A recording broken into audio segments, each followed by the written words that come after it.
Welcome to Super Fun Game Review Podcast Go, a look at modern and retro games with a dark sense of humor. Introducing your hosts, Steve. Well, I'm a wreck now. Harry. Put it in my mouth. Clark. That man had one testicle and hit home runs, goddammit. And Joe. This went off the rails very quickly. Let's start the show. Welcome to another exciting episode of Super Fun Game Review Podcast. Go! Wah. James Hetfield, what are you doing here? All right. Tonight we'll be reviewing The Stick of Truth. And to my bottom, I have Clark. I hope you haven't been farting on anyone's balls. That would be very naughty. There's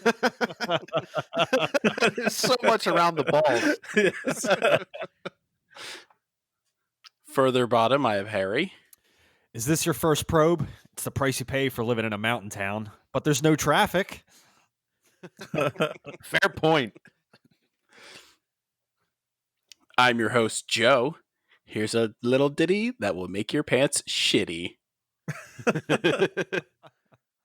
Also joining us is Steve. There once a maiden from Stoneberry Hollow. She didn't talk much, but boy could she swallow. I had a nice lance that she sat upon. The maiden from Stoneberry, who is also your mom. Excellent. This is very nice. I tried. Thank you.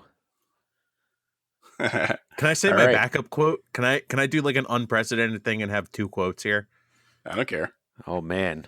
It was very brave what you did in that man's butthole. I thought that was another quality one. Oh, thank you, Randy Marsh. That was quite brave what you did in that man's butthole. Can I do another? Can I do another quick one? It's your dad. It's your dad. It's your dad. It's your dad. It's going to be a long It's night. your dad. It's your destiny. So, just going on a tangent, the quote I was looking for is related to that because the Okay. first time he introduces himself, where you get the option to skip him stuttering, I didn't skip it. And I was like, I want to find this and use it as the quote because it's like fucking 40 seconds of him stuttering. Oh yeah, no. It just goes on forever. Yeah, Yeah, I tried not to skip those when possible. I didn't skip any of them. So all those quips, our review, and Steve's little ditty are brought to you today by Deep Creek Glassworks. Deep Creek Glassworks has been making hand-blown durable glass works of art since 2013. With the holiday season right around the corner, now is the time to deck your balls or halls or make someone else's spirits bright. I've received a few gifts over the past few years, and the things that he makes are simply amazing. Little ornaments, cups, pretty much anything you can imagine, even custom work if that's what you're into.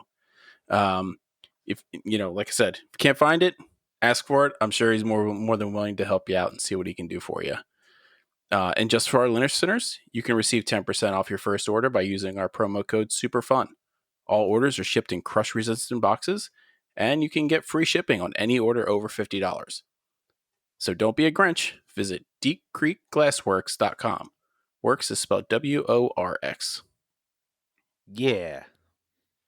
Yeah. Cool. Just to plug this again until this becomes a regular routine. The patrons supporting this episode are Jay Gracel, Helly, Kingston Kabate, and Andy Hess. Thank you. Thank you, everyone. Definitely appreciate that. All right, so again, as I mentioned before, we're reviewing South Park, The Stick of Truth. And let's get some initial impressions. This stick don't lie. You other brothers can't deny. No, that's not right. When your stick pops in? No? Okay. Without a drop to waste, well, it's going in your face. I'm already sprung. I don't know what's happening. Okay, cool. I don't think anybody does. No. Clark, initial impressions. I really grew up with South Park. I mean, South Park was like a big thing when we were in second grade, I think. Second or third grade, I think it started. Way back then. So, like, growing up watching South Park warped my fragile little mind. And Good, great throwback reference. yeah, oh yeah. So when they said they were gonna, make a video game, they had some in the past, and they were kind of like shitty. I have no nostalgia for the old South Park games, but when I saw this one and it was exactly like just like playing the cartoon, I was blown away. I couldn't believe that it was like, oh, it's just like this giant fucking episode, and it delivered. It was really good. Nice. Steve? Right there with you. I remember watching the very first episode with my mom. She's like, "Oh, it's a cartoon. This seems fun." Yeah, that is not the cartoons that a 10-year-old should be watching, but that nevertheless, it did happen. I do remember playing the first game they came out with my cousins, which obviously that's the only way that I played it, and it was just not great. But once they came out with Stick of Truth, I'm like, oh, well, that looks like it would be a lot of fun. I have to be honest, this is actually the first time that I played this game. I slacked off a lot with not getting around to it, but yeah, we did, and I was not disappointed. Harry? Well, again, like Clark was saying, grew up on South Park a bit. I think I watched the first couple seasons and then fast forward some time when I was in college and watched like the later seasons. I think I missed a lot of the in between stuff.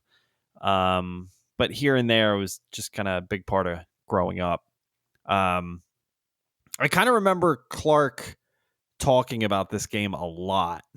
I think when they were getting ready to release Fractured But Whole, he was talking about Stick of Truth all the time and just like different aspects of the game. And I've always been into like RPG games. So full disclosure, I beat this late last summer is when I beat these games, and I got the whole collector's edition of this game. It came with both games, a bunch of the DLCs. Just I don't know. It was basically like everything you could get for these two games, and I had the pleasure, I will say, of playing through everything in one shot.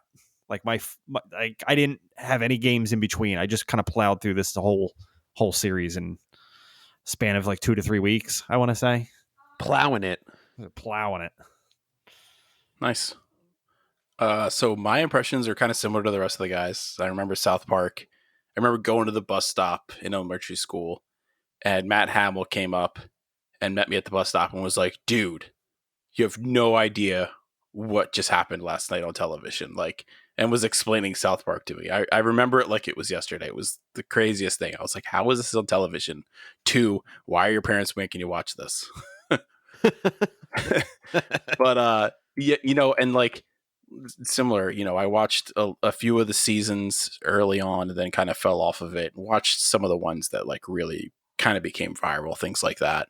But this game, I remember Clark talking about it vaguely, but one of my other friends actually like was really trying to get me to play it like early on, just because he was like, yo, like you're gonna love this game, like the turn-based style of it, the animation of the show, everything about it. He's like, it's like right up your alley. Just play it. You're going to really love it.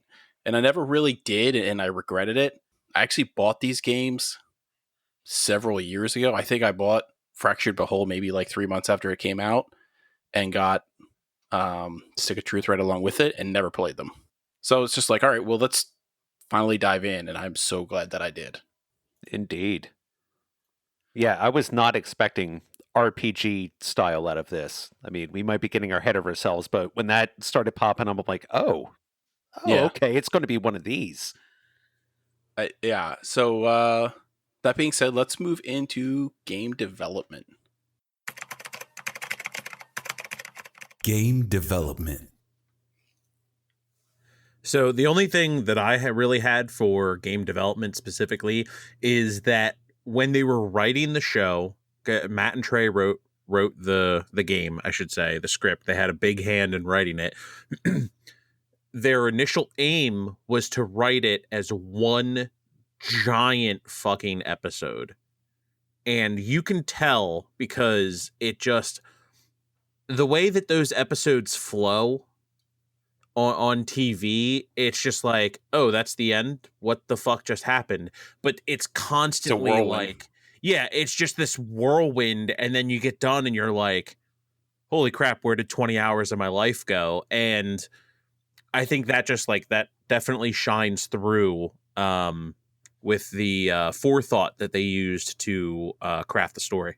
Yeah, so when I was doing the research on this game, a couple of things that really stood out to me was that, kind of like Clark mentioned, and I played the original South Park games too.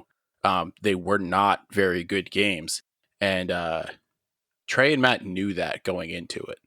And when they were pitching this game, one of the things that they were extremely firm was it had to look like the show, and there was no changing that. Mm-hmm. Like, if you weren't going to help them make a game that looked like the show as like graphically, they were out. There was no wiggle room on that. Which was a smart move, because if you were to make it look like anything like the first game that came out, you'd just be lost. Yeah. Are you talking about the shooter on 64? Was that the first one? That's the exact one that I'm talking about. That one. So the other thing that really stood out to me, and when I read it, I was like, it really made sense. So there's kind of two parts to this. So the original concept was actually based on Skyrim. Was kind of like where they were like, oh man, we could like make this type of environment into our game. And then along with that, they got a lot of more of their inspiration from Earthbound, and how, the beginning of the game, you're kind of this innocent child in this family, and like it felt very real in the beginning. And they really wanted to do that with this game as well. And then the other couple of things here is that they really wanted to blend in like the visuals of Paper Mario, and then how the character doesn't talk, they actually got that from Link. Yeah, which, I mean, he even, I think, talks more than Link does it at some point, just by having one phrase other than "yacht." Yeah. That's about it. Yeah, I didn't know how much, like, until like reading into it, like how much I don't want to say controversy, but like a lot of shit was going on behind the scenes of just making this game become reality. Yeah, it was nuts. Like, did you read any of the stuff about THQ? I'm reading that right now. Yeah, it's like THQ and Ubisoft. like here. THQ got the rights, and then they filed bankruptcy, and then they went to put it up for like auction, and then Parker and Stone were working with Obsidian to try to make it, and Obsidian only found out like the day of or the day before the auction was like announced, until like the last minute. And then there was like, I don't want to say like lawsuits, but it's basically lawsuits that went into saying like, hey, what THQ did was not okay. This isn't what was supposed to happen. Yeah, the way the contract was written, they didn't have the rights to sell off that. Yeah, it's fucking nuts just how much like that played a portion into like even delaying the game, because it was 4 years, like from what you can find online, like looking around about it, but it's just like went on longer than it had to, and it's just over like the legal rights to the game. Yeah. One thing that I will say about it's Matt Stone and Trey Parker, right? Or is it the other way around? Yeah. Their legal team is probably fucking on point. Because they have to deal with every episode. Yeah, there's people coming after them after every fucking episode. So yeah, like it didn't surprise me when I heard about the sale of THQ and all of that stuff and selling all their IPs that South Park had a hand in retaining its rights and also being like, well, this is the team under you guys that's working on it. They're going to continue working on it because that's what our contract says. And if not, we'll sue you for literally what you're selling the company, is what I remember reading somewhere. Yeah, something like that. Yeah, that's crazy. It really is. I mean, it pays off though, doing your homework and getting stuff like that squared away. Oh yeah, definitely. It's like there's no fucking around with that. It's like, all right, we've been through this already for more than a decade before trying to come out with this game. So what are you really going to try to pull on us? It's like they already know the ins and outs between all the bullshit they've been through. Any other pieces of information for game development? No, I think it's pretty solid. That was actually a lot more than usual. Yeah. Well, I mean, at the same time, there was a little more than usual that went into this. So. Yeah. Yeah, not everybody There's has more a interesting company things go here. bankrupt Yeah. in the middle of development. Usually it's just like, they were bought by Microsoft. Because Microsoft owns like 110 studios now. Yeah, and then That's a separate topic. they changed like a team, and then it's done. It's not like, oh, there's like 3 or 4 companies involved in this, and it took like a year or so of litigation to get to this point. Microsoft owns 120 game development studios and has 5 exclusives. It's fucking ridiculous. That's what happens when you start to build a monopoly and then realize that you can't actually like do a monopoly with modern consumers anymore. It just doesn't fucking work. Apple tried it, didn't work. All right, so that being said, let's fart our way into story. Nice. I've been holding it.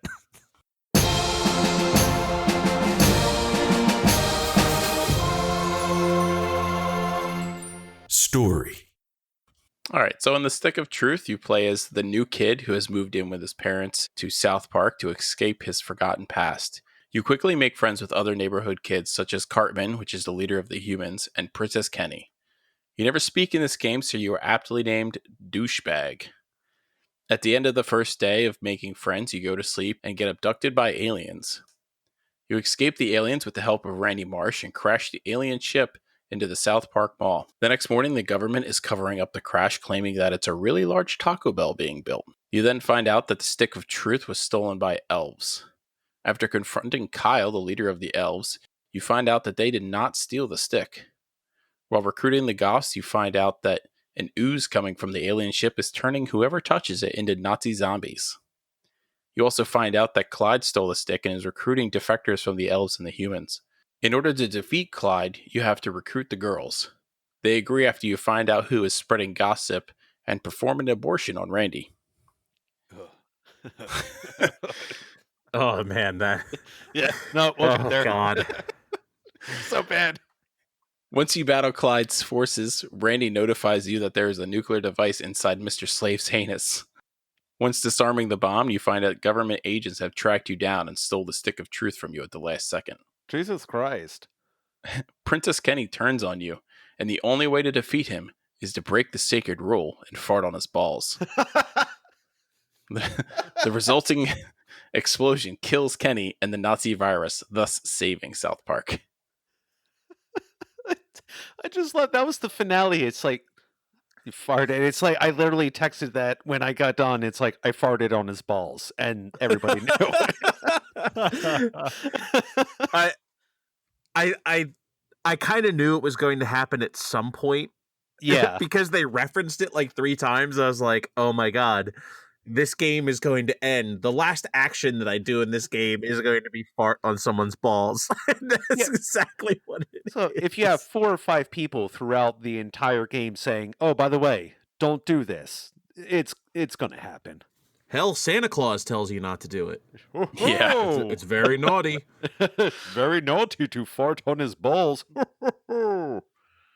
So that story's kind of all over the place. I skipped a bunch of stuff. I really shortened a bunch of parts too, kind of intentionally, figuring, we can kind of hit on some things Yeah. a little bit more.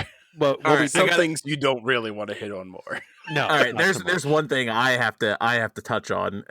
Specifically, it was mentioned the giving Randy an abortion thing. So I had to stop playing the game one day because of that scene. Okay. So my controller was broken. So let me tell you, I spent an hour trying to do that. You're not alone. I didn't realize that my controller was broken. I was like looking it up online. I was like, okay, people are doing this so simply. What the hell's going on? Here, I had like a little bit of a lag or a little bit of a drift in my controller stick.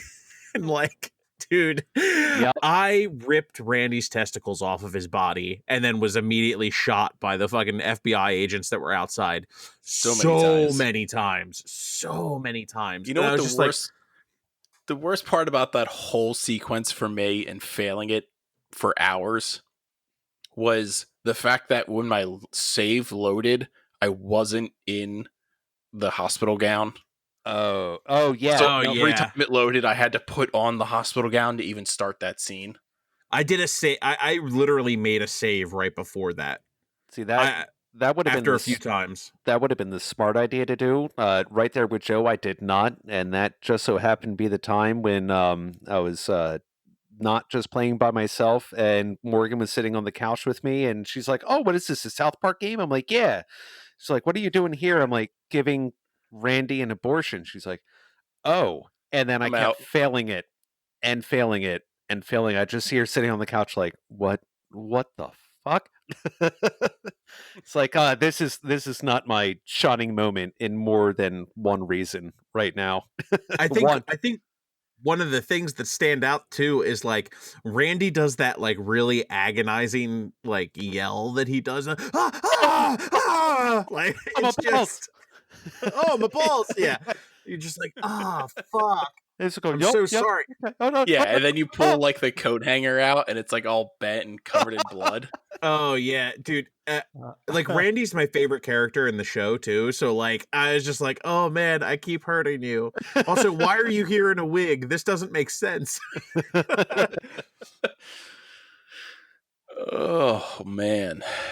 And Yeah. I apologize ahead of time, but I want to revisit this scene when we get to gameplay as well. That's Okay. fine. But Yeah, that's we'll fine. just touch on it later. I don't want to do a whole rant on it. I really don't think we need to. Yeah, Well, no, at least- that was a very distinct scene in this game, though. Yeah, it was. And then at least There were when a we lot had of to, distinct scenes. when we had to do it a second time, I at least nailed it on the first shot. I'm like, oh, Yeah. I know how to give abortions now, which is something Jesus. I know, right? Thanks. Thanks, video games. Yeah. Well, at least one thing I do want to say, we did actually find out New Kid's name at some point. Dovahkiin. I think the one government agent called him by that. I'm like, wait, I think that was their nickname for him because he was like the one. Yeah, it was like some weird like that's where that shit lost me. It's like one of the only moments in the story where I was just like, okay, they went super fucking crazy with this and I just okay. Yeah, they called him Dovahkiin because like they've always been following him, and he keeps going into hiding because of his ability to quickly make friends on social networks. Yeah, I mean, his parents even referenced it of like, oh well, do we tell him who he really is or something of that? Right before you're battling the gnomes or something else like above your parents fucking, which was Yeah, a like whole once I think it was like once your That dad was- finally friends you or something. something like that. Yeah, You literally have to dodge testicles in that scene. I Oh got yeah, I forgot about that. between that Yeah. testicles, titties, everything else, and then you just get like sat on or no, you got like smashed by the balls. They just come in and there's a full cutscene for like a hairy sack just like coming straight to your face, and that's it. Yeah, man. There's a lot of scenes like that in this Yeah. game. They just Well, I catch mean- you off guard. Harry, yeah, man. Yeah, that thing happened. Well, I will at least say for like from development where they were saying we want to write this like a South Park episode. Yeah, that was it would That it felt happened. like a full episode and where there was basically no holds barred. Nailed it. Yeah, no, I had that feeling the entire time playing this game of how much it felt like you're immersed in an episode Yeah. because it was all themed on this one story. I want to elaborate on it more, but I don't want to dive into the other game as a comparison. But this is a really, I don't know, this just feels like a concrete episode that you could even potentially watch like on TV as like a movie or something like that. Oh, I definitely would. Like if they had like a replay, like not replay version, New Game replay, Plus. yeah, or something where it's like, hey, we're just going to take like your selections and what you did, and we're just going to make an episode out of it to cut out like the in between walking around or transporting from one spot to the other. I'd watch it, and I wouldn't even be disappointed. Like, yep, this fits the mold. Yeah. Yep. And it takes out like all the fails and deaths and then just throws it at you with no HUD. Just go. That would be awesome. I'd support that. Sorry, I don't mean to jump around on story. I think the most jarring part of this game is when you go to Canada. Oh my god, yeah. I mean, that's more of a gameplay thing. It feels like like you're playing a classic video game, but just like like they've always portrayed Canada as like a different type of person altogether. I mean, you could see it in the artwork that they use with like the flappy heads and everything. Sure. But yeah, just getting there in the game, it's like a whole different world. Wait, Canadians don't actually look like that? Well, I mean, they do, but... Oh, okay. All right, what are you talking about? Everyone's nice here, except for Scott. He's a dick. All right, so we've been kind of beating around the bush for a little bit. Yeah, we have to talk about Mr. Slave's anal adventure. Right. Lemmy winks. Yeah, I feel honestly, like that's more foreplay or gameplay rather. Get out of here. I thought it was more gape play.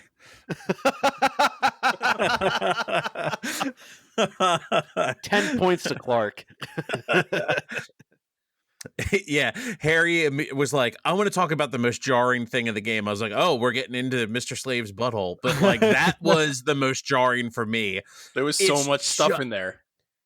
Okay, there was so much stuff in there, and like it freaked me out how wet it looked. Does that make sense? Does that make sense to anybody else? Like, just the whole place was drenched. It was it was very moist. It was, oh man, yeah. It just oh god, it's getting hard over there. I know. Come on, calm down. You're like half masked. Jesus Christ, Katata fish is here for come. No, I like it skeeved me out. Like that whole thing just really it made me uncomfortable to play that level. I just immediately like grossed me out, and I was just like, oh fuck, like what the fuck? You're alone on that one, man. That didn't bother me at all. It didn't bother you? Like no, I was pretty okay. The abortion thing was way worse for me. Yeah, that was probably mainly the most, because I had to do it like 60 times. Well, that made me uncomfortable too. But like, welcome to Planned Parenthood. Yeah. Yeah. No, I don't know. It was just really like, I don't know what it was exactly about it. Like, it was funny. Like, I'm not saying it was like a bad part of the game. It's just like that's the one for me that actually like made me uncomfortable more so than any other part of the game. No, I can understand that. That's more time that I spend in a man's anus than most points in my life. So I get you. Fair. Usually it's just 30 seconds here and there. If you're lucky.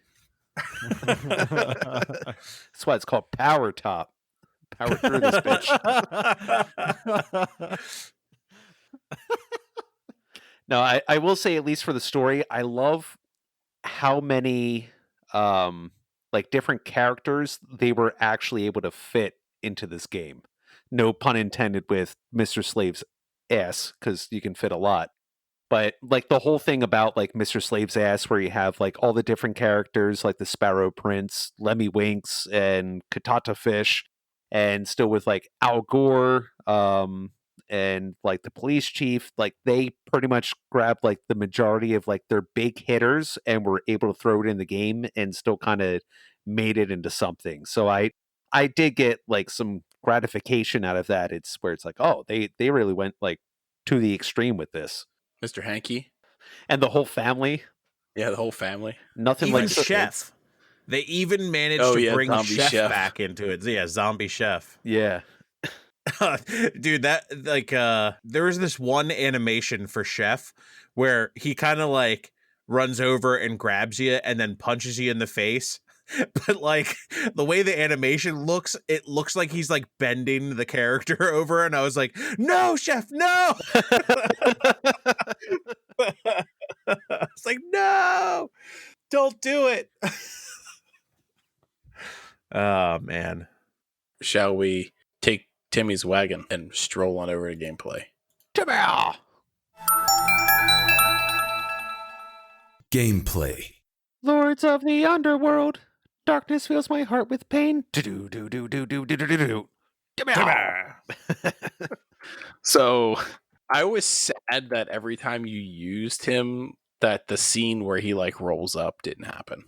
Yeah, it was seldom when it did. It's like every once in like 7 or 8 times you would actually just see him come up with the wagon, and then that was pretty much it. I'm like, oh, I only saw it the first time. oh, really? Yeah. Yeah, for some reason, it came up a few times. I didn't really use it too much until like later in the game, where it's like I don't need to kill anything for experience.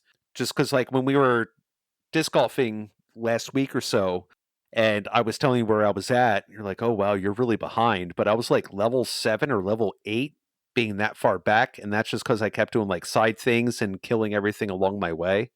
Yeah. So towards the end is when I really utilize Timmy's transport service. Yeah, I only used it when I had to like go all the way across town. That Most of the time. That makes sense. I don't know who was everyone's like sidekick character. Oh, so I was going to say maybe we should start with everybody's class that we played as. Oh, okay. Yeah, no, that's a better just for start. context when we talk about some of the things that we did. Yeah. I played Thief. So did I. So did I. Oh, no. Oh, no. Classes. We weren't really thorough about that. Did anybody play the Jew? Don't worry, guys. I played the Jew. Nice. I did. I had another thing, real quick. It's like the first thing that you do in the entire game, and it does involve gameplay. Did you notice how you pick the difficulty for the game? Did anyone else notice? I don't even remember. Oh God, I don't. Yes. Yeah. So easy is being white, and then you scroll over to make it the harder mode, and your character is black. And that is just a thing that is in that game. Yeah, it is. I mean, it's a South Park game. What do you expect? Oh, it's totally like it's commentary. They're like a lot of their jokes are seated in social commentary for sure. Absolutely. Yeah. So like it's not to rag on one person or another in that instance. It's like, hard mode is being black in that game. Yeah, I don't want to say I understand that, but I get the concept. Sure. So yeah, I have a lot to say, so I don't even know where to start. Just gonna be all over the place, man, because there is like so many different aspects of gameplay for this game. Okay, all right. Let's talk about this one because we wanted to talk about like side characters. I mean, yes, we'll get into some of the side characters that we use in a moment, but I had an issue only ever having one side character. I get that. That bothered me a lot about this game. I wanted to have a party of 3 at least, just to get like a different assortment of powers, all kind of in synergy and such. It just felt a little limiting only having 2 characters. Well, I mean, I never really felt the need. Well, with most other like RPG games, it's usually like a group of 4, or like Harry was saying, even 3, and then you have 2, and then sometimes you're up against like 4, 5 enemies. I don't think I ever encountered like 6 or so, but I mean, there can be a lot of enemies. So, and it kind of gave you like a range of different abilities or different combinations you can use between characters. I see where Harry's coming from with that. So, what character class is the Jew? I don't want to say. Are they a druid? I don't even know where to. I was trying to find videos online. It looked somewhat like he's a paladin or similar, Kind but of. Well, I could be wrong. I mean, Butters is the paladin. Well, I do know that. It just I don't know. It seemed like it was similar, just different abilities. I don't know. If I were to put it anywhere, I would. What's the best way to really kind of classify it? If let's talk in like Final Fantasy 11, he was kind of like a red mage, where he What can was do like his ultimate ability? Yeah, his ultimate ability, the one that I used a lot, was you summoned Moses, and it was like the ultimate dreidel, and it would just do power damage to the entire group. Because he had one ability where you could stun, which I used that a lot, was able to stun. So it was more kind of like status effects. That's what he did, was a lot of status effects with his special abilities. There was one where you can stun. There was another one where you could circumcise an enemy, and once you buff that up more, you could cause bleed on that enemy, and then cause gross, which is like a poison for people Yeah. thinking, because that's like another status effect. He did a lot of like his two were status effects. The one where cast the first stone was kind of just like a buffed up range attack, and then there was like a ultimate dreidel, which was just sending Moses around to kick everybody else's ass. Can I just to chime in real quick, Steve? Yeah. It sounds very similar to the thief class. It does. Oh well, Yeah, it really does. we also had an ability to do bleed. We had ability to do gross. Stun was Yeah, the and backstab. stun. Yep. I'm wondering if the classes are all similar in that they all have the same mechanics, just different animations, different power levels for the attacks. Probably. yeah. All I know I would is assume so. when I was promoted within either ranks, like the outfits and costumes, I would get a new yarmulke or a new shawl. I was able to get the payas, or like the curly cues like on the side. That's probably what separated it. A lot of Star of Davids. A lot of Star of Davids. Which Moses was it? Was it like classic Moses, or was it like the weird neon shield thing from the classic episodes? Do you remember that they summoned that weird looking shield thing that looks like Zordon but not Zordon? Yeah, exactly. When it's like, how do we kill a giant Abraham Lincoln? Make a giant John Wilkes Booth from the Super Best Friends episode, when like all of the deities, or like all the gods from different religions, got together. If you remember back then, when it was like, I don't remember, but oh, go on. okay. But yeah, where he's kind of like a giant spinning prism. Hey, just, I don't know. I'll pull up a picture real quick while you go, and I'll post that in. But I think it's the one I'm thinking.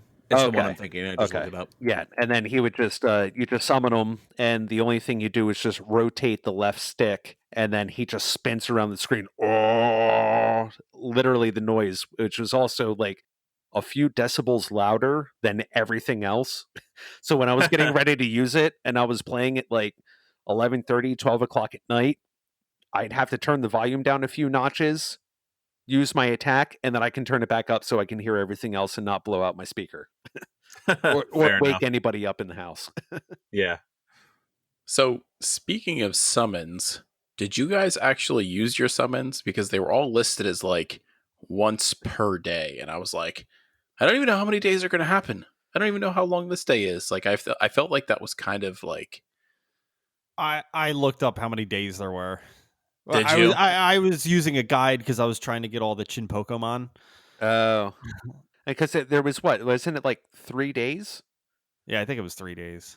What are some of the summons? Because I might not have used any of Oh them. my god, no. Jesus and AK, that was my favorite. Like, that's probably one of the best summons ever out of any game. The only one that I used, just because again I didn't know how many days there were, was Mr. Kim from City Walk.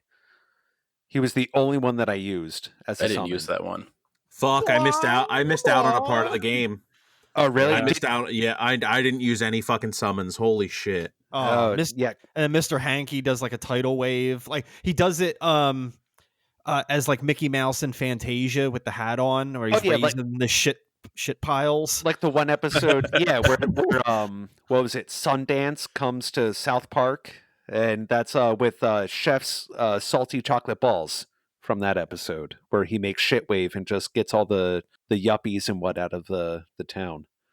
Yeah, but no, Jesus comes down with like an AK-47. And then like he just like fires up the screen, and then he turns around, puts on sunglasses, and like launches away.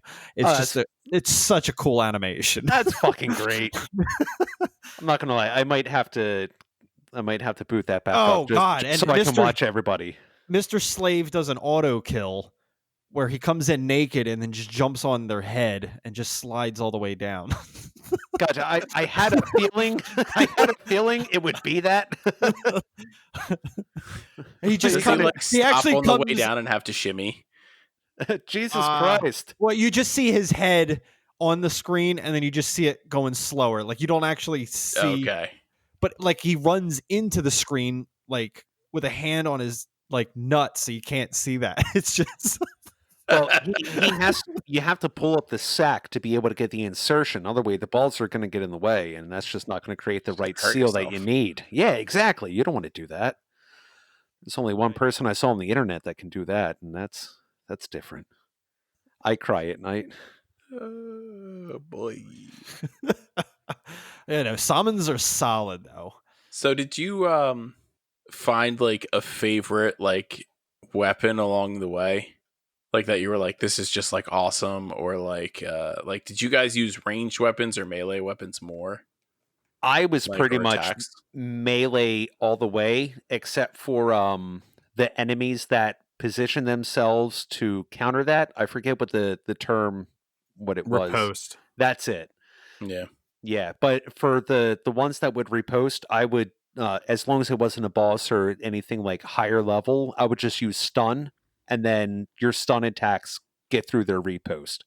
But it was pretty much, and I think I really only used like the heavy strike rather than like the normal strike. I always just found it more beneficial to me, and it worked out better for the way I played. Interesting. Oh, go ahead. Oh yeah, I was gonna say I used mostly range attacks and like added like the badges onto them to like increase the number of attacks. Like my favorite one that I found, that I mentioned before we started recording, was the bloody tampon. Because it hit 6 targets and automatically had gross damage, and then I added like a badge to add like fire damage on everyone too. Oh shit. And an extra hit. So it hit 7 targets and added gross and fire damage to everyone. Holy fuck. I never actually equipped the tampon, so I never even knew that it was like a multi-target one. Yeah, like the multi-target ranged like weapons were like key. Like I used like under-leveled ones just because I was like, I can throw status effects on 6 guys right as soon as the battle starts. Why would I not use this? You know what I mean? Absolutely. Yeah, for real. I did the exact same thing. I found a dodgeball that was like a flaming dodgeball. Yeah. And then I added bleed to it. And with the thief, when you add bleed counters, you just start murking people when they're already bleeding. All your attacks have bonus damage for bleeding targets. Oh, it was stupid. I could take out a group of 7 enemies like just with my character alone. Like, it was so good. That's awesome. Yeah, the ranged attacks really, really helped. Did we talk about who our favorite sub character was? Not yet. Okay. Yeah. Sub character or party partner? party partner, sub character, subbable character. Yeah, we're just going through with the Yeah. weapons and whatnot. How did you play, Harry? What was your? I think Butters ended up being my favorite. Oh no, we're overall. still talking about weapons. I think. Melee or ranged? I honestly, I actually don't remember this at all. I remember, I think I did a lot of fire and bleed, and that was my big focus, and try to get as many stacks of the bleed as possible. So just wherever you were able to put the badges and whatnot is what you played with. Yeah, I don't remember that aspect much. But for your party member, Butters was your guy. Yeah, I mean, I liked a lot of the characters. I thought Stan was a little bland as a character in I agree. general. I don't think he lived up to what his character is on the TV show. No, not at all. Okay, so I'm not the only one that felt that way. Well, Butters was my main side party character until I went to the Elven side, and then I pretty much just used Stan from there. Actually, I only used Butters or Stan, and like Princess Kenny for like a couple here and there, but those were the only three. I never used Kyle, never used Cartman. I know Jimmy was available, and other than having to do like the one side quest with him, he never even got a chance to do much at all. So Yeah, I was the same way. I feel like they trained you to use Butters a lot early on, and then like I just stuck with it. Like Stan and Jimmy, like they only came out like for the quests that I had to. Like Stan, like when you fight his sister, and Jimmy when you're getting the loot. But I don't think I even summoned anybody else. yeah, but I mean, the thing that I like for Butters being such a shit on character in the show itself, he was really a versatile, all around good companion for the game. Dude, hell yeah. As you were leveling up, I mean, like he's hitting people with a fucking hammer, so he's already doing good damage there. His one special ability where it's like his like lightning strike, where it can hit like a line of The whole enemies, row, yeah. and still able to heal you before even attacking anything. I thought that was great. And just a quick side note, I thought it was awesome where you were able to use an item before your attack. I thought that made my experience a lot better instead of being, oh, do I attack or do I heal? With the way they were throwing enemies at you, I thought that was a feature I really appreciated. But with Butters like there by your side, it's I kind of switched him out for Stan because Stan did a little more like damage dealing, and when he did his regular attack, he would attack more than one person because he attacked the full line, but he lacked the healing portion. So Butters was pretty clutch for a lot of this game. Yeah, and going back to that healing thing, an aspect I wanted to touch on, the damage is kind of ridiculous in this game. I think some of the battles, even random encounters, are very punishing with how much damage. And honestly, I think that the number system gets so convoluted. It's like, why do we need to go into thousands of damage if it's always going to tick down about a third or half of your bar of life? It just didn't make sense at a certain point to have the numbers where they were. I get that, but were you really utilizing like blocking? Or was it working for you, or was that just something that wasn't really working for you? Yeah, that's another thing I want to talk on. The button mashing for the attacks. Okay, I got a lot, but the blocking I fucked up a lot. All right, I just want to make sure, to keep going with like the sub characters. Like, I want to hear. Did you guys use like Cartman? Did you use Kyle at all? Like, because I haven't seen any of their Nope. stuff. No. I only used Butters. Butters was fucking awesome. I can't get over how fucking cool he was as a character in the game, and he deserved it, honestly. Like, just the way his character was, it was so good, and the whole like Professor Chaos. He was your first friend in the whole game. It's like, why would you not? It's like best friends till the end. And the whole Professor Chaos thing, like, I loved that episode, and I loved that he was that character. Yeah, and where that was even like one of his special abilities was turning into Professor Chaos, and they even gave him like the anime style of Professor Chaos. I thought that was cool how they shifted back to like different styles that they do. Yeah, like even like his quips when you're like running around town and stuff like that were hilarious.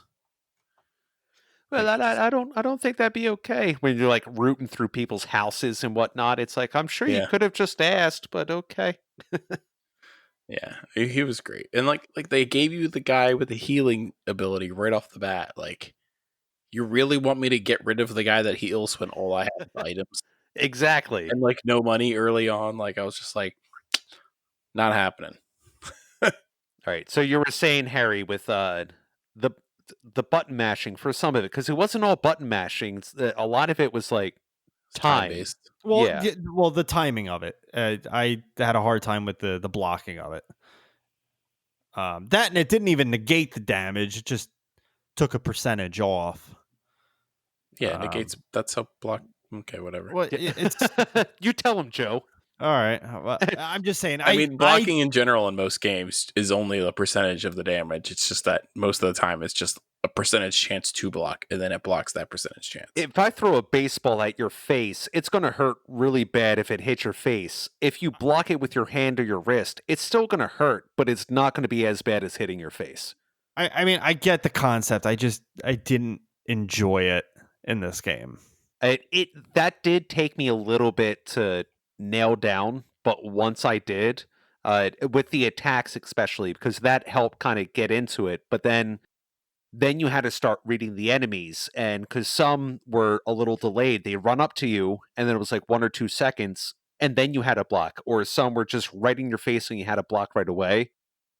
I did find I had trouble with some of the magic spells towards the end of the game because I didn't know when shit was being rained down upon me, and Oh, that got tough. That got really tough, and there was a couple times where I had characters go down, and at least I was able to revive them. I think I only died like 3 times throughout the whole game, but I mean, it got pretty fucking close. I don't know. I just there was a lot of battles that I had in this game where it was a constant keep your partner or get your partner revived and try to heal them just to have them dropped dead again. I got stuck in these loops on a lot of some of the harder battles where it was just I was like that in like the middle of the game, and what helped me a lot was actually using the coffee to attack twice. Yeah, the coffee was huge. Honestly, like using items to supplement your attacks was huge in general. Especially when you got the super coffee where it was an extra attack plus attack up. That Yep. was awesome. Yeah, that helped a lot because then it basically negated, like, it wasn't like, oh, I don't have attacks from both my characters because the other one's basically just throwing out heals every turn. Yeah. You basically, I threw it on myself, the coffee on myself, attacked twice, and you could, then the next turn you could use whatever else, but and have Butters heal you or do whatever. But that worked. That helped me a lot because I was kind of in that same rut too, where I was like, man, like Butters just keeps going down. Like, what the fuck is going on? Like, and I was like, I just need to put out more damage. It's basically what it came down to. Yeah. And I could see where because in this game, there's items that you can pick up that have absolutely nothing to do with anything. They're just kind of like fun little things you can pick up and sell. Did you guys hold on to the items or did you just sell all of your junk? I held on to them for a while, just because like some of them were kind of hilarious and stuff like that. But I just ended up selling a lot of them. Yeah, because I did find that there was an achievement on either end. You could get an achievement for just picking up all the junk and hitting like a certain number. It was like 300 different items, which there was definitely that in the game. And you get an achievement for not selling anything. Or on the other side, you would get an achievement for just selling a bunch of shit. I forget how many items. You had to sell like 150 or 200 items and you got an achievement for that. I just sold everything, and I had several $100s even by the end of the game, and that's buying everything I could. I mean, I think the end weapon was the sweet katana, and it was like $75, and I think I still had like 450, $500 left over after getting that and the last badges or anything else that Jimbo and Ned were selling. Nice. Yeah. One of the things that I kind of wanted to go back on, you mentioned the magic attacks. And one of the things that really frustrated me in this game was the fart mechanics in the open world. The tutorial to teach you how to do the fart was different controls than the controls when you were actually doing it. Yeah, that was a bit of That a was learning so curve, frustrating. especially the Nagasaki. I had a hard time with that one. I had a Yes. hard time with almost all of them. That's This- kind of that tie-in I was going to say to the abortion thing. Just the amount of times I had to repeat the tutorials. Yeah. And then like I said, like moving from like the sneaky squeaker was the only one that like actually like was kind of the same. Most of the other farts, like you had to move the joysticks in certain ways and stuff like that. And like I was like, oh, the tutorial gives you like this sine wave to kind of help you out as well. And then that never happened in the game. Like there was no like the Nagasaki one actually like vibrated your controller to let you know what to do, but the rest of them didn't. Like you Yeah. just had to be like, oh, that's right, it was some bullshit joystick combination. Yeah, well, like the sneaky squeaker was, I think that probably gave me the most difficult time. But after trying it in the open world a few times, you do notice like there's a little like distortion in the picture, so you can Yeah. kind of follow it. But until you really pick up on that, it doesn't. It's tough. I mean, it's hard to track it if you're not really trying. And you're right, the tutorial doesn't give you enough to really get a full grasp on it, like right off the bat. I mean, the dragon shout was pretty straightforward because it was just that, it's straightforward. You Just down, up. yeah, point your character in the direction you want to fart, and you're good. The cup of spell, well, then you're kind of like throwing like a distance. I mean, that wasn't too bad. It's basically a ranged dragon shout. But once it got to the sneaky squeaker and the Nagasaki, that was a little different. Yeah, they were brutal.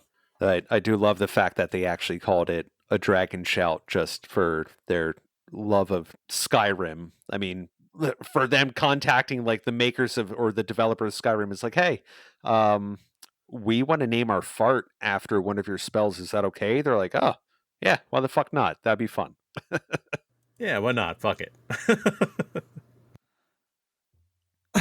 It wasn't wrong. I mean, look at this like pile of mice that is in my way. What do? I'm just gonna fart on them. Oh, look, I can go through it now. So did you end up actually getting 100% Harry, I'm assuming? The Chin Pokemon? In general? I didn't platinum this game. No. No, I think you have to play through with each class Ugh. to do that. But I did get all the Chin Pokemon. Nice. I had to follow a guide too, because there is some that are tied to areas of the game that you can't revisit. Yeah, I saw some in like when you were small, like that was like in the walls during the sex scene and stuff like that. There were some. Yeah, I think And on in the the alien. UFO. Yep. Yeah, there were those- a lot of items that were pretty much you have one chance to get it, and if you don't, there's nothing you can do with it. God, some of those things were funny too. Like the one was just named Shoe. And it was just a shoe. Yeah, it's one of the Chin Pokemon. Have you ever seen the Chin Pokemon episode? Yeah, I did see the episode. Okay. I didn't remember all of them from the episode. Okay, Kenny, Kenny has shoe. But yeah, no, I had to complete that collectible thing. I don't know why. I just had to.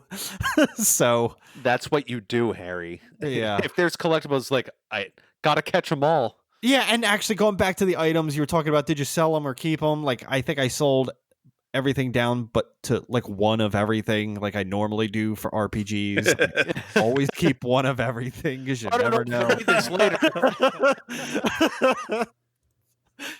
It's a bat. I don't know. It's a habit I can't break. It's just there. It's the inner hoarder of yourself. It's like I might be able to use this later. It might not be junk later. Yeah. I'm gonna save all my rocket ammo for the end of the game. Fuck. Any other gameplay moments to bring up?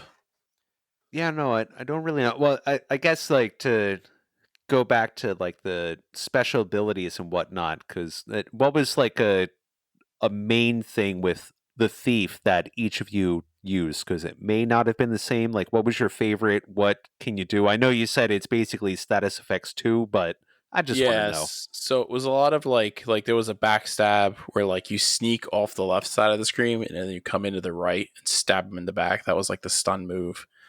And then you had huge damage too. Yeah, It's yeah. insane. Oh, yeah, I remember there was an enemy that did that. I forget which one it was, but they did that.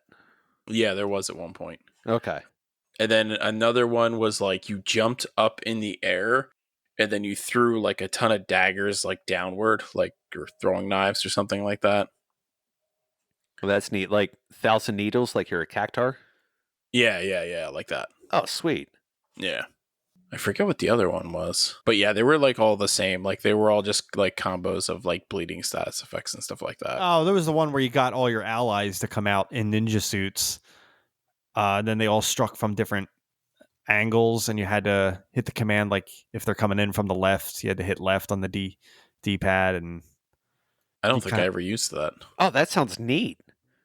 Yeah, you had to like your 4 allied or the 5 of you ninjas would all attack from different directions. And you had to hit the command point from that direction to get the attack off. Oh, Yeah, that was like the ultimate. Yeah. You know what? Yeah, that was the fourth ability that I couldn't remember was the plagues, and there was 4 different plagues you can use, and it was either use up, down, left, right, and they were all different ones. Oh fuck, they were basically the same characters, just with different models. Yeah, the one to cause like the poison effect was like an egg throwing. You'd throw like poison eggs. Oh, okay. I got that through by badges or throwing shit. Did you guys collect shit? I did like a couple of times, but I never actually like threw it. Oh. Any other time that would seem way off point, but for this, it's not for. it's I mean, not for applicable. you. It's on brand. Okay. Wrong. A little shiza here and there never hurts anybody. Just watch your eyes. Scheiße! Und Scheiße!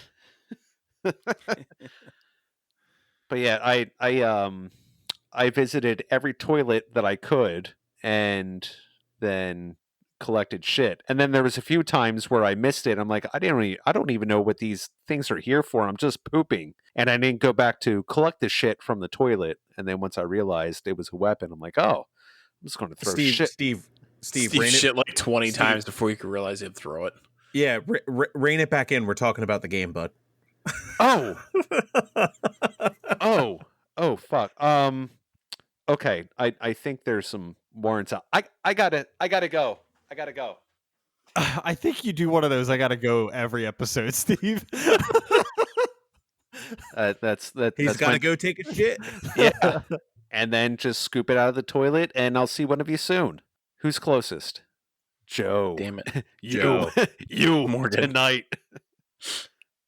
He said Morgan. Yeah.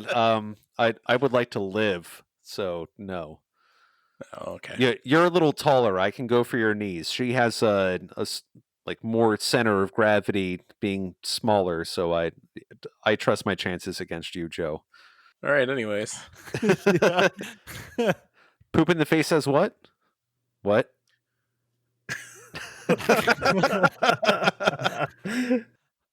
It's kind of disappointing to hear that these classes are kind of similar. Yeah. Like, I wish one of us would have played a different class just to get a third perspective, just to like. What were the other purposes. two? It was like a fighter. Well, all the DLC adds new classes. Because I think what I had, it was only the 4 to choose from, like the initial classes. Yeah, I only had 4 as well. Yeah, I only had 4. I think I only had the 4, but Yeah, it was fighter, mage, thief, Jew. So fighter, I mean that's pretty straightforward. I think it's pretty much going to be like heavy attacks, Yeah, mage. I thought I was going to be bored playing the fighter. That's why I didn't pick that class. Gotcha. And I could see where, you know, Clark and Joe also had the same thing where it's like, oh, that's fighter straightforward, mage is straightforward, thief might have a little bit of variety, and then Jew, I mean, you're anti-Semite, so I mean, you don't want to pick that up, so that's okay. I like the descriptions. I'm reading it. It's like Jew, huh? So I guess we'll never really be friends. Yeah, I remember that. You know what would have been awesome if like the Jew got bonus damage versus the Nazi zombies. Oh, missed opportunity. Well, I don't know. It may have, but I never looked into that to really know. Or maybe you attract the zombies more. Maybe Like they have like a wider range of detection. like it really wouldn't surprise me if they had that in the game. It's just not thinking about it until you guys said that. It really comes true. I honestly I doubt they would do anything different. Be a lot better if you did. well, they did take extra holy damage. Nazis? Yeah. Or I was going to say Nazis or Jews cuz I don't know. But I just double checked the DLC. The DLC isn't classes. It's kind of vague. But it's not classes. So, like, the one DLC has Necromancer, Sorcerer, Ranger, Elf, Rogue Assassin, and Holy Defender. Oh. But they're not classes. They're equipment sets that you can equip. And you get a set bonus when you're wearing it. Oh, okay. Cuz I did get some of those sets. Like I remember the Necromancer set, definitely. I forget where you pick them up at, but I remember there being like more class sets. Yeah, kind of like Diablo, where it's like if you Yeah, have like yeah. You get a everything set bonus. together. Yeah, exactly. Yeah. And the other one is Superhero, Samurai, and Spaceman. Did have some of the Spaceman, which I will say was it the I used the SWAT set for quite a while, especially the helmet. There was a SWAT helmet where if you killed an enemy, you got to attack again. And I was already doing like a good amount of damage, so if there was a larger boss and then some of the minions, I could take all of the minions out in one sweep and then just focus on like the bigger boss. Like that fucking helmet was ridiculous. It was gross. Like I think you could equip that at like level 8, Yeah, I and think that's right. I never used another helmet. I think you got that at the abortion clinic. I think you're right. All right, so let's make our way into Canada and talk about the graphics.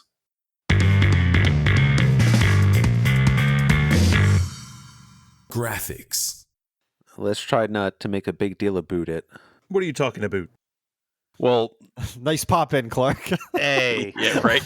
Hey, he's too busy just listening to us talk and playing PS5. Get out of here. I'm not playing PS5. I promise you. Okay. I mean, with graphics, nothing to complain about. It looks like South Park, and that's all you could really ask for. And I'll backtrack to when I was talking about Butters becoming Professor Chaos, and they go into like the little anime style, and they did the same thing for Princess Kenny when you use some of his abilities, and it's like just like the big anime eyes, and it's the exact same animation they used in the series, and it's I don't even know. I want to say apples to apples, but it's literally it's an apple from the show. It's an apple in the game. Oh, they look exactly the same. This is great. How sweet. It must be like a Fuji apple. Okay. What? What the hell just happened? I don't know. Because Fuji apples are sweet, and it was pretty sweet that the game looked exactly like the show. That's basically what I'm saying, Harry. Come on, follow along. Yeah, no, I will agree. Not about Fuji apples, but it looked like an episode of South Park. Like I know we were talking about this in the game development, how important it was to Matt Stone and Trey Parker that it looks exactly like an episode. I think they nailed it. Yeah. Now, as far as graphical capabilities compared to other games of its generation, doesn't come anywhere close, in my opinion. Yeah, I don't think it's intended to. No, and it's not, and No. that's why it gets a pass 100% because they nailed the art direction that they wanted to. Yeah, I think like the only thing to talk about outside of those things is, like you alluded to earlier, was Canada and how different it was, because it turned the game from like the South Park scene that everybody knows and loves into like top down world map with like specific locations to go to, and then even once you're in town, it's like it just felt very like, you know, NES, SNES, like JRPG ish. Like Yeah, I was it gonna was say, amazing. like 8 or 16-bit RPG. Like it was that exactly. Yeah. And like the creatures in battle were like pixelated in a way, like very blocky, like the bears. If you remember Yep. the bears, they're Yeah. just like big brown blocks. So like even in battle, I think it didn't even pull you out of that. It was just kind of, I don't know, it was kind of cool. But it felt very like classic Zelda, just like you could smash some pots in some of the houses and Yeah. stuff. Yeah. Even the quests in that area were like very reminiscent of like those style games too, where it was like, oh, like you have to go talk to this other prince or whatever, and then that prince has you do a quest, and then he's like, oh, thanks for doing that, go talk to this other prince. Like a lot of those old school games that are in that style had a very similar quest feeling. So like, I don't know, it just was fun.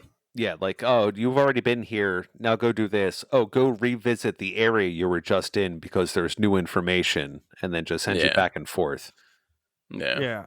I thought I was about to wrap up the game, and then it put me in this world. I was like, I know. Surprise, motherfucker. Yeah, I was very surprised. I was like, what the fuck is going on? Yeah, like I said, I don't think there's really much to talk about graphics. Like if you've seen the show, you know what the game looks like. Yep. Exactly. There's it's picture perfect to South Park, and it's hard to really say anything else. I didn't notice any weird like odd graphic fidelity or anything like that. It ran completely smooth. I didn't have any weird glitches, nothing like that. It was flawless in presentation. Did anybody deposit money at the bank? No. I did. Oh, did you? Yeah. Was it gone? How a long waste did of it time. last? Did you? Okay, we're circling out of graphics, but out of curiosity, did any of you guys get nose jobs? I did not. Everybody kept telling me to No. do it, and I kept hitting them in the leg with a club or whatever I had. I must have missed that, to be honest. At That's the a plastics at the plastic surgery place, you can get a nose job. Yeah, Tom's Rhinoplasty. Yeah. Did you get the And nose then- job, Joe? I did. Oh, yeah. I did. Because there was like 7 people that were already like telling me about it. And I was like, fuck it, I'm just going to do it. And then Did the you whole get rest of the off? game, people mentioned it. Because I remember going in and I was looking at the selections and like, I like the character I have. I don't want to change them, but one of the options was the Hoff. So you look like David Hasselhoff, like in the very early, like I think that must have been like the first season or something where you can get the David Hasselhoff special. Yeah, it was hilarious. Like, did it really change your appearance or anything, or No, not at all. you just got it done and that was it? It just changed the interaction with some of the people in town. Now, just for graphic, just because they did keep like the original like animations for everything, Did any of you guys do like Jimbo and Ned's like side quest to go hunt the animals, and then you come up, yeah. you come face to face with the Mexican staring frog? Yeah. Fucking dog. I'm sorry. Nah, it's all right. You're good. Just keeps it real. Yeah, ambient background noise for this episode. Yeah, sure, exactly. As long as he's not screaming Hitler speeches, I think you're going to be okay right now. Yeah, we got enough of those in the game. We'll get Yeah. into that in sound. All right. So that being said, let's break out our loots and make our way into sound.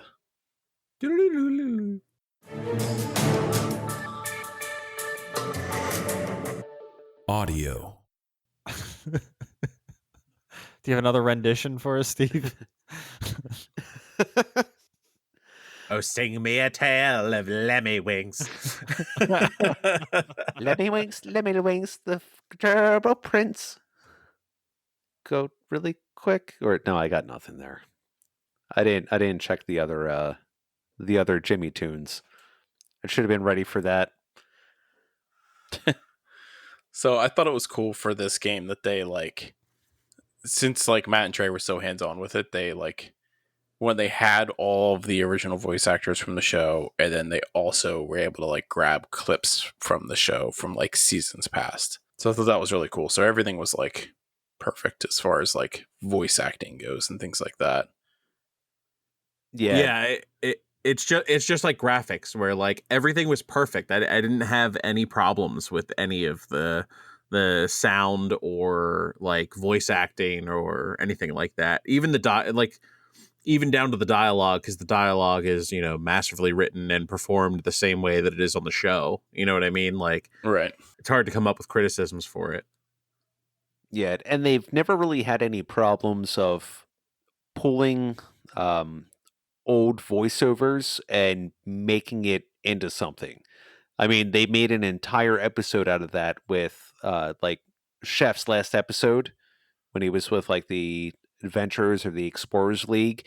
That was already after Isaac Hayes left, and they just pulled everything. It's like, all right, well, you want to be like that? We're just going to kill you off, and we're just going to make you say whatever the fuck we want. And you can tell there was fresh dialogue for this, but they were able to put in, if they felt like they were missing any gaps, you wouldn't even be able to notice. He left because of the Scientology episode, right? He did, yeah. Because he was a Scientologist. After everything they fucking did, he was like, oh no, this is where I'm not okay, children. I'm going to go. And it's like, oh, well, Yeah. all right. Well, that doesn't fucking matter to us because. Prepare to die in the show. Yeah, exactly. Oh no. Ah! It's like, yeah, now you're dead. Congratulations. We own this portion. Yeah, that was such a slap in the face episode too. Oh man. He's they're dead and he just shits himself. And it's just it's a nasty shit. Yeah. Well, I mean, at the same time. It's a nasty shit. Oh God, he shit himself. He's still not dead. Ah! And if you're gonna pull that to be upset over that compared to everything else, all right. Well, what do you really expect? Too bad. But no qualms with the sound or the music. I mean, everything fit the way it would into an episode, and they fucking nailed it. It was on point. Yeah, agreed. I don't have much to add personally, but go ahead. Yeah, it's like the show again, just like graphics.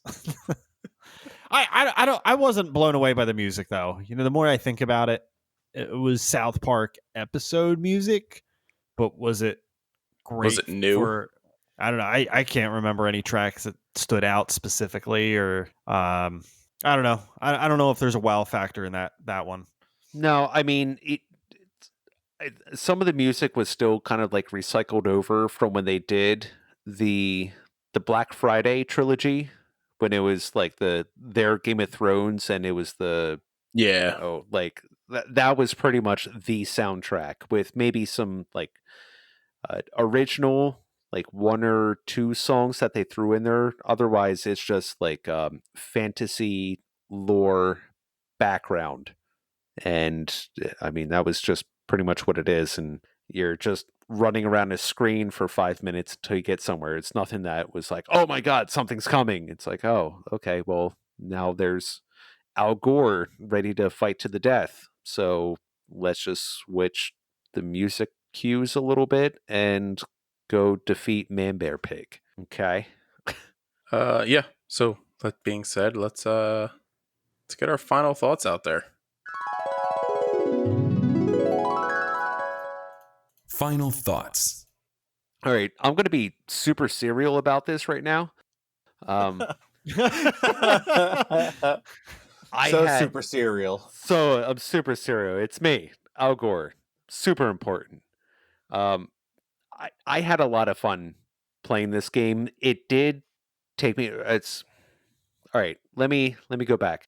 The first time I loaded it up, I played for about an hour, and I wasn't super impressed or really felt involved.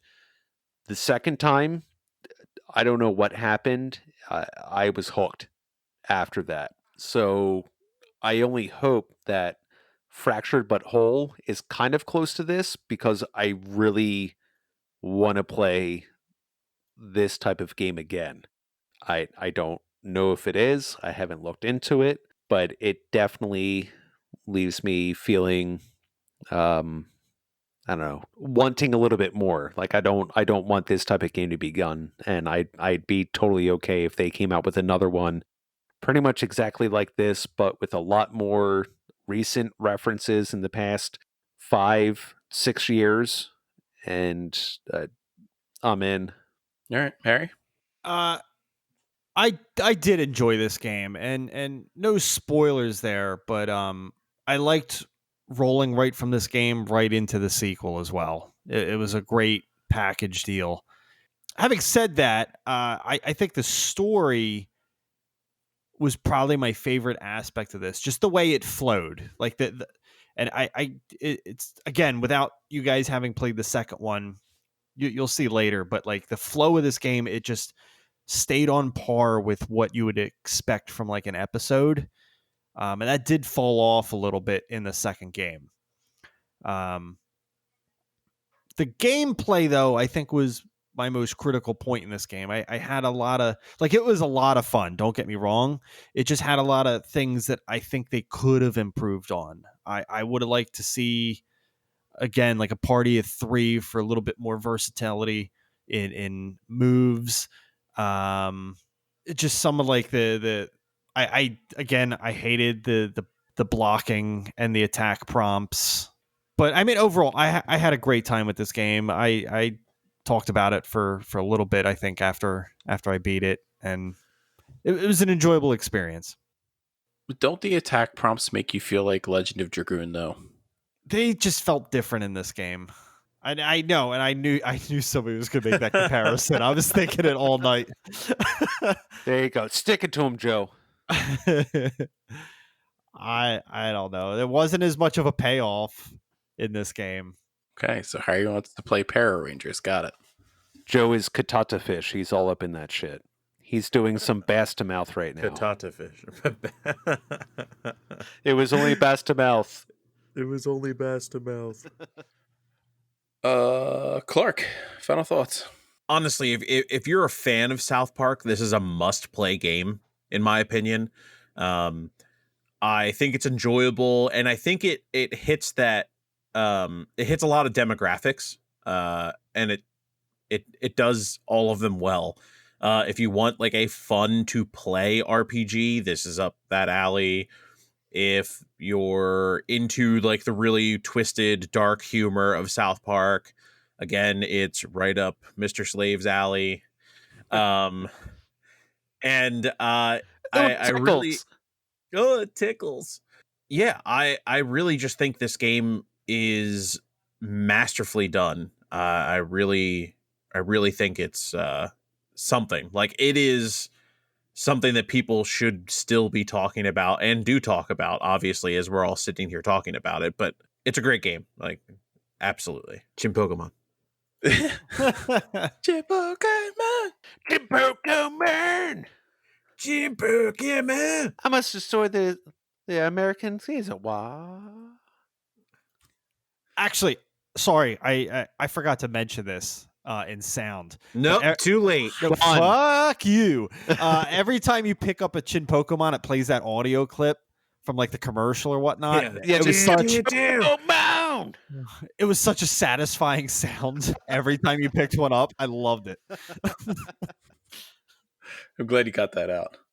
Yeah, I would have been angry at myself listening to this episode later, being like, "Fuck, I forgot to say it." Fuck. So I agree with Steve. Like the same thing happened to me. I played this game. I got through the tutorial. I think I did like one next battle and I put it down. And the same thing happened. I picked it up the second time and I think I played 6 hours and I was just like, why did I put this down in the first place? Like I just didn't understand it. I really, really got hooked into it. And I accidentally, when outside of the Chin Pokemon, and some other weird achievements that require you to play through twice, but I did every single quest in the game just accidentally. Like I got to the end and I was like, the only thing I needed to do before the last fight was find one last hobo. Oh, those hobos were So pain in the I ass. was just like, oh well, let me just go find the one hobo and then I'll finish the game. But I did everything just because like I was so into it and just ingrained in the environment. It was great. Like I just didn't want to leave the town, and it was great. Like I can't wait to start the next one. Even if we're not reviewing it, I'm gonna play it like coming up here real soon. So That's all sunshine and sparkles right there, Joe. We should mention too. This wasn't a very long game. I no, think it's not. I I mean, almost everything in like 15-ish hours, right? I spent 21 doing it. I took my time, and like I said, I think an hour of that is just doing the abortion. Yeah, I had said 20 hours earlier. Yeah, and that's like being generous. I think it could definitely it could be beaten as low as 12 easily. Yeah, but I feel like this is not a game that if you are a fan of the show, you want to take your time on this and explore everything because there's it hits There's on a so lot of many detail. it hits on so many different levels. It's like part game, part experience. Like if you're a fan of the show, Yeah. this is an entirely different way to consume that type of media. And they kind of throw like the nostalgia in there a little bit just because they make references from like the first season or the second season, like way back. And they have already, I don't know if they came out in 2014, that had to be what, almost 20 years, at least 15. So there's a lot to fit into there. And I feel like they hit that. Yeah. Joe, you started to touch on it, but maybe we didn't express this enough. I think a good chunk of the fun in this game is exploring the town itself and just kind of going in all the shops and going in all the make houses. sure you go in Definitely. every house. Absolutely. Every single Yeah, it's building, important. go in it. Every path that leads you into the woods or whatever, go down it. Like, it's just amazing. Except for the Lost Woods. That kind of sucked. I didn't have a problem with that. There was only so many screens there. Well, I Yeah. mean, it was like you go up or down a lot, and then I just started going in random directions, and then I found the like the forest animal friends with their blood orgy, Hell Satan. Well, also, if you get lost in there, your parents come find you and they take you back home. Yeah, and then it's like you were in big trouble, young man. If you found the animal friends, it's like an instant 8 or 12 friends on your like social On your media. friends list. Yeah. That helps a lot, considering you get perks from how many friends you have. Yeah, and they're like, "Oh, well, do you accept our savior?" And it's like, "Yes." "Oh, he accepts the savior. Hail Satan!" It's like, "Oh, fun." That happened. Hail yourselves. Oh, okay. Yes. Hail yourselves, indeed. Hail Geen. All right, so let's move into scores.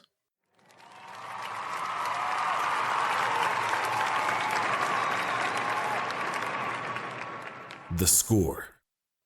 Harry, you can go first. I think I know what your score is. Oh, let me hear it. What do you think it is? 7.0. 7. Wait for it. I'm going to give this game a 7.0. Are you serious? Yeah, that's what I was aiming. Oh my god. We're back on the 7s, folks. I haven't done well. At least Yeah. it's not a 4. Yeah, it's not a True. 4. Yeah. It's 7s and 4s with Harry. I'm all over the place. I'm looking Harry at the list accidentally moved himself to a 5-point scale. Pretty much. No, I did a 2.5 on Destroy All Humans. It wasn't low enough. It's in the Yeah, no, past. I'm going to give it a 7.0. It's going to tie with Control, Silent Hill 3, and Dead by Daylight. God, you give Dead by Daylight a 7? I did. That game has a lot of flaws. As much fun as it is, it has a lot of flaws. All right, Clark.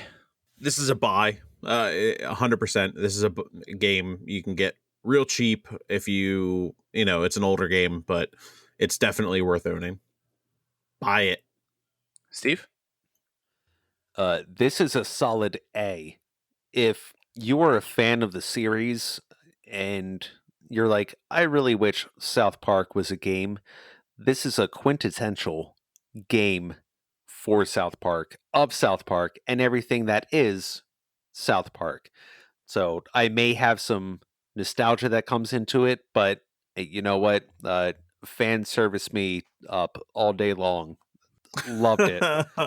Loved it. Nice. Yeah, I mean, I can't say enough about this game, highly enough. I'm going to give it a 90%. It was just great all the way around. Loved it. Revved it. Revved it. God The damn class it. thing, the class thing is kind of disappointing because it makes replayability even worse. I don't know. I feel like I could go back and I could play through this game again just for the fun of it. I don't know if I could play through it 4 times to get that achievement, though. Beating it with every class. Yeah, not 4. I would double check that. I'll say this without, because you said no spoilers, but Fracture But Whole, is it similar to this game? It's a more the battle system. So the story isn't as solid in my opinion, but the battle system's way better. Okay. You get 4 characters. It's superhero themed, and you're in a grid. There's like a grid on the battlefield, so it'll be like You have movement in battle, right? yeah, you move in battle and use an attack, and the attacks hit certain squares in the grid. More strategic? Yes, it's very much Okay. yeah, very much so. Oh, it's more like XCOM? Yes, there you go. It's very like XCOM. There Interesting. you go. Dig it. Awesome. More reason to look into getting that too. That one's longer too, significantly longer. Dope. Well, maybe you'll be hearing that in an upcoming review. Dope. But in the meantime, we'll see you in 2 weeks for another Mubbers. Love you guys. Stay lovely. Stay sexy. Stay safe. Thanks for listening. Be sure to follow us on social media and all streaming platforms at Superfun Podcast for more episodes. If you enjoyed the show, tell a friend about us and consider becoming a Patreon member for more exclusive content.